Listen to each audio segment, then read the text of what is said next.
आमच्या आईवडिलांनी आम्हाला सांगितलं असते की जा मर.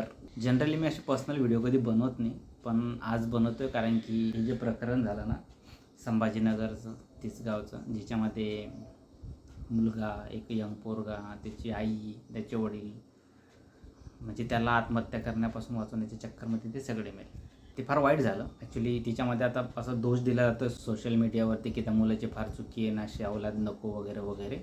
तर एक ते वय असतं, त्या वयामध्ये खूप मोठ्या गोष्टी काही काही मुलांच्या डोक्यात चालू असतात. आम्ही त्या वयातून गेलेलो आहे आणि असे नाटकं फार आम्ही त्यावेळेस फार कमी ऐकलेत. पण हे जे काय झालं ते फार चुकीचं झालं, असं व्हायला नको होतं. कारण की एका जिद्दमुळे या सगळ्या गोष्टी घडल्या.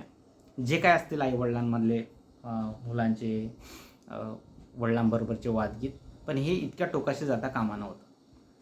ह्या गोष्टीवरनं जेव्हा असा एक विचार झाला, तर ग्रुपमध्ये जेव्हा डिस्कशन झालं ते सांगतो मी, की म्हणजे आम्ही जेव्हा कॉलेज गिलेजला होतो आणि जर का असे लाड आम्ही थाट केले असते, असे लाड पुरवण्याचे जर का आम्ही हट्ट केला असता, तर आमच्या आईवडिलांचे रिॲक्शन्स काय असतात, तर फार डिफरंट टाईपचे रिॲक्शन्स आले आमच्या जो लोकल ग्रुप आहे तिच्यामध्ये.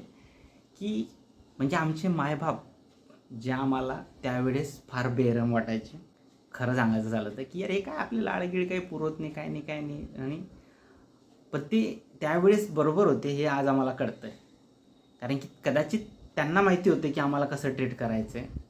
होऊ शकतं ते बरोबर पण असेल आणि चुकीचं पण असेल, पण असे लाड जे काय आता आजकालचे जे जनरेशन करायला मागतेत किंवा आजकालचे जनरेशन जे काय एक्सपेक्ट करते ते आमचे झाले नसते. म्हणजे आम्ही जर का म्हटलं असतं त्यावेळेसमध्ये की आमची अशी इच्छा पूर्ण करा, नाही तर मी चाललो इथं, मी आत्महत्या करायला चाललो किंवा मी रेल्वे स्टेशनकडे चाललो किंवा मी डोंगरावरती चाललो, लिटरली सांगतो त्यावेळेस आमच्या आईवडिलांनी आम्हाला सांगितलं असते की जा मर, काय करायचं तुला कर, नाही म्हणजे नाही.